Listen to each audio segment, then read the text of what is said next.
Kľukatá cesta z mesta vedie, do mojej rodnej dediny ma privedie. Celkom malá, ale srdcu blízka, je mi kolíska môjho rodiska.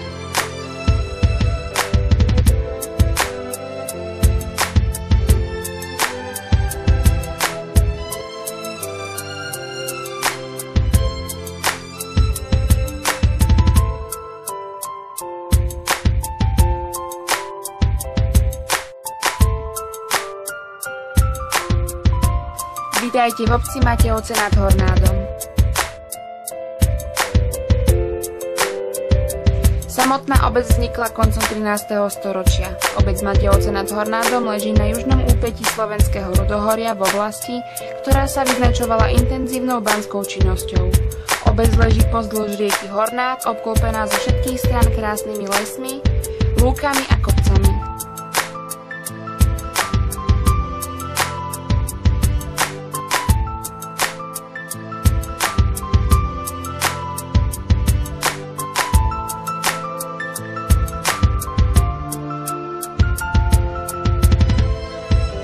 V prvom riadnom súpise obyvateľstva v Matejovciach žilo 133 obyvateľov. Neskôr sa počet rozrástol na 530 a stále narastá.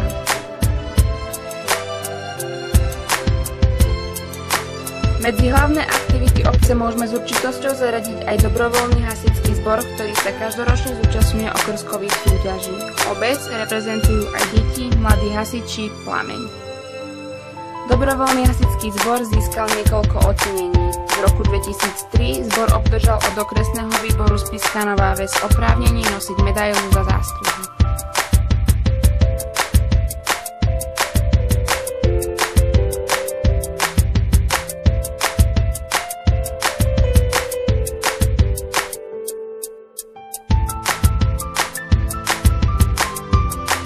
Stredom obce preteká potôčik Laník a nad všetkým sa týčia vrchy Námeška a Hlovčiška.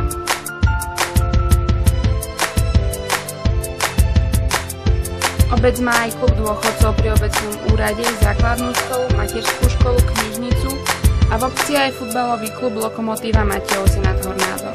Z histórie je známe, že obec mala aj ochotnícke divadlo. V živote Matejovčanov mali vždy významné miesto ľudové zábavy, svadby a ostatné ľudové obyčaje. Pekným ľudovým zvykom v obci bolo jasličkovanie, na Túrice sa stávali máje a na Veľkú noc samozrejme chodili chlapci oblievať dievčatá.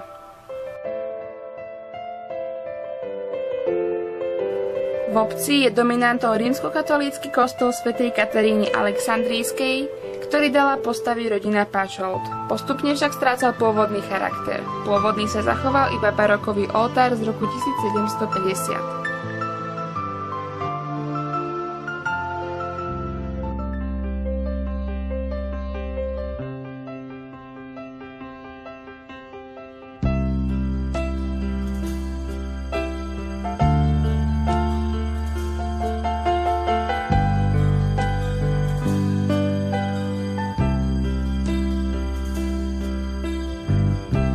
Zajímavosťou je tiež prírodný úkaz, tzv. Šikľavá skala.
Danišovce, Harichovce, Jamník, Markušovce, Matejovce nad Hornádom.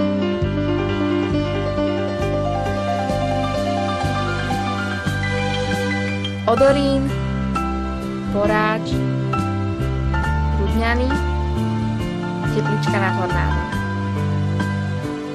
Tieto obce sú obcami Košického samosprávneho kraja, ktoré sa zúčastňujú 9. ročníka akcie Avitur.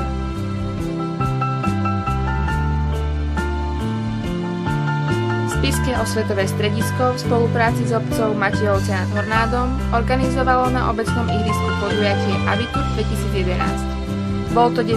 ročník podujatia mikroregiónu Miloj Spiš. Akcia sa konala 10. septembra 2011. Podujatiu prijalo aj počasie, zúčastnilo sa na ňom okolo 1500 návštevníkov. Hlavným cieľom bolo ukázať obce v ich kráse s kultúrnymi a historickými pamiatkami, pochváliť sa talentovanými súbormi a jednotlivcami, či novými turistickými a cykloturistickými chodníkmi, umeleckými výrobkami i gastronómiou.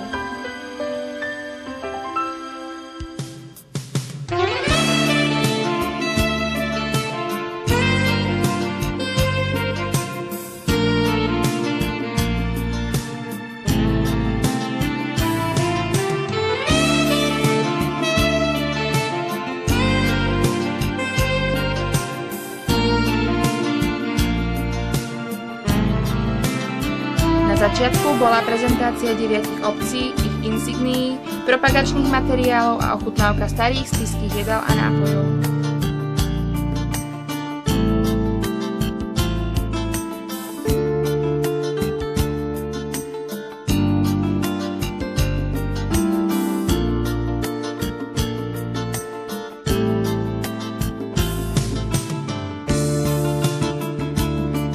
Neskôr dorazili do Matejoviec nad Hornádom cyklisti, ktorí zvládli trasu po gotickej a železnej ceste. Pokračovala sa žrebovaním tombol.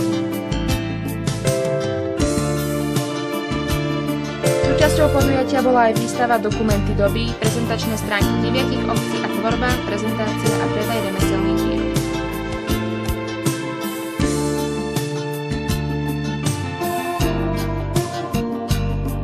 Chýbať nemohol ani kultúrny program, predstavili sa všetky obce číslami svojich folklórnych a speváckých skupín, ale aj hip-hopové číslo, punk folkové z Prešova, skupina Helenine oči, McVrabec, skupina historického šermu Jago a ohňová show, všetko pod konferenciérskou taktovkou Magdalény Kráľovej.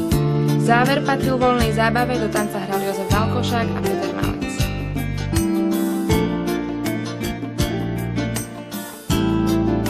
Účastníci podujatia sa stali svedkami súťaží v rôznych disciplínach, vo vypití mlieka či piva alebo v zbieraní zemiakov so zaviazanými očami na čas. Zasúťažiť si mohli deti, ženy, muži, ale aj rodiny.